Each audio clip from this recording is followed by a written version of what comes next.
Imagine this. Israel has officially agreed to Donald Trump's ultimate ceasefire plan in Gaza. Where just yesterday bombs thundered and buildings fell, today words have been spoken that could change everything. Is this truly a moment when hope for peace is being born? Or just another political maneuver? Friends, support us. Our channel is under attack from those who fear the truth. We tell what others stay silent about, and for that, they block us and suppress our views. If you want the truth to keep sounding, subscribe right now, give this video a like, and be sure to share it with your friends. We work for you. We do not fear speaking openly, and with your support, they cannot silence us. So, what happened?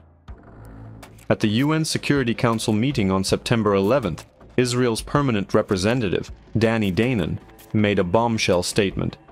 Israel has accepted President Trump's ceasefire proposal. We are ready to stop military operations, but Hamas refuses. The most interesting part is yet to come. Foreign Minister Gideon Saar has already hinted that Tel Aviv is ready for a full agreement to end the war, but only on condition of the release of all hostages and the complete demilitarization of Hamas.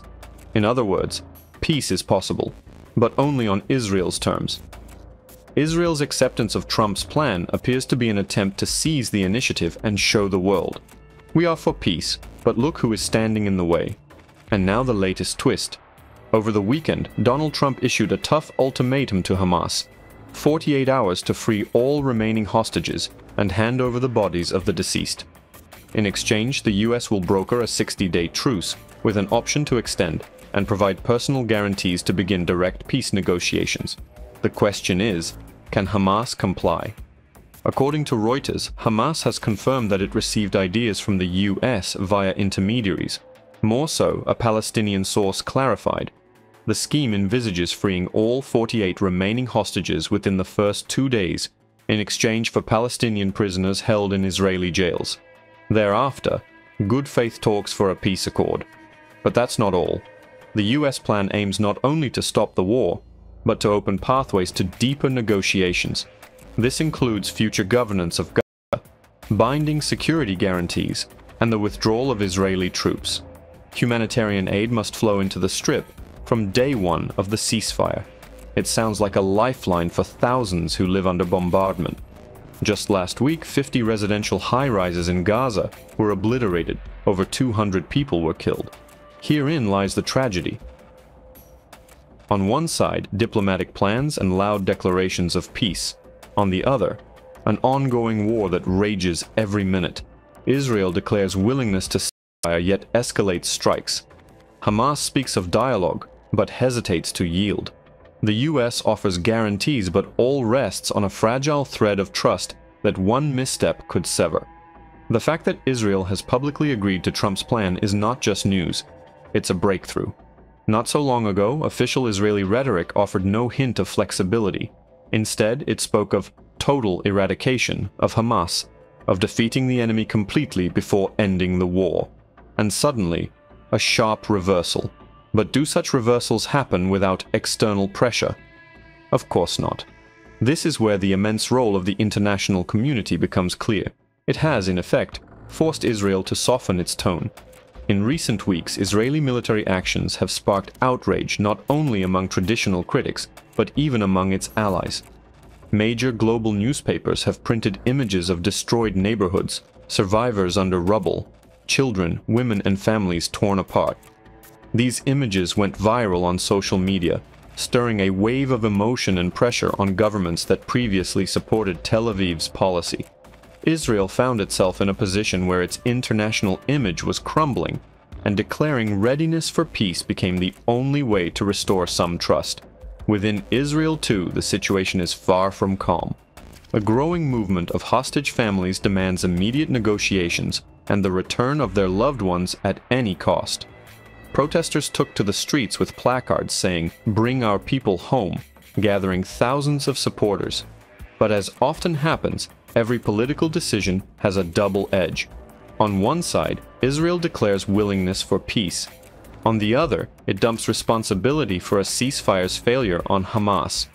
That's a convenient diplomatic posture, both showing the world a peaceful stance and laying the blame solely on the Palestinians for stalling the process. When it comes to Trump's role, it's complicated. This initiative is an opportunity for him to loudly reassert himself on the world stage, to show Americans he can solve the most complex conflicts. Imagine the political capital in a line like, "I stopped the war in Gaza." And while we're still at the planning stage, the fact that Trump is the deal's guarantor makes the story all the more dramatic and compelling. Yet Hamas understands well. If they agree to the terms without solid guarantees, their supporters will see it as defeat. The hostages are their main leverage. Lose that, and they lose pressure. That is why Hamas's reaction remains extremely cautious. They say they've received ideas, are in consultations, are reviewing details. It's a stalling tactic to avoid appearing weak. Meanwhile, fighting continues. Israel isn't stopping its operations. In just 1 week, 50 demolished residential buildings, hundreds killed, thousands displaced. But now, and this is the updated context, even as Israel declared readiness for peace, it has in effect been driven out of Gaza, pulling back its forces, signaling an end to the war. This forced withdrawal marks a dramatic turn. What was once a battlefield could now become a place for aid and rebuilding. Even so, any slightest chance of peace is seen by people as a lifeline. 2 months of relative quiet could allow medicine to reach hospitals, children to be evacuated, and civilians spared. That faint glimmer of hope, this is what they've been praying for, amid the horror they have endured for months. Yet how real is it? That is the pressing question. The hostage exchange is the most painful element. Israeli society is willing to accept almost any concession for the return of their people, but fears that freeing Palestinian prisoners will fuel renewed resistance. For Hamas, it is a moment to prove they can deliver results. Here, interest and contradiction collide, making a deal almost impossible, but precisely why it's so crucial. Story, the US plays the role of director. Washington sets the rhythm, proposes ideas, lays down conditions. But will America be able to keep the balance between two sides, each accustomed to playing only to win? That is the greatest risk. If the balance is tipped, the whole structure could collapse in hours. Meanwhile, global reaction remains divided. European nations voice support for the plan, but insist on immediate opening of humanitarian corridors. Meanwhile, Iran or Turkey take the moment to amplify their influence, accusing Israel of hypocrisy and stronger global standpoints. Nevertheless, the very discussion of a ceasefire changes the atmosphere. Even if it fails, the return of talk of peace injects hope that was sorely missing. It means that in the minds of people, the idea is taking hold. War can be stopped not just by weapons, but by words. Right now, things look like a chess game played with extreme caution.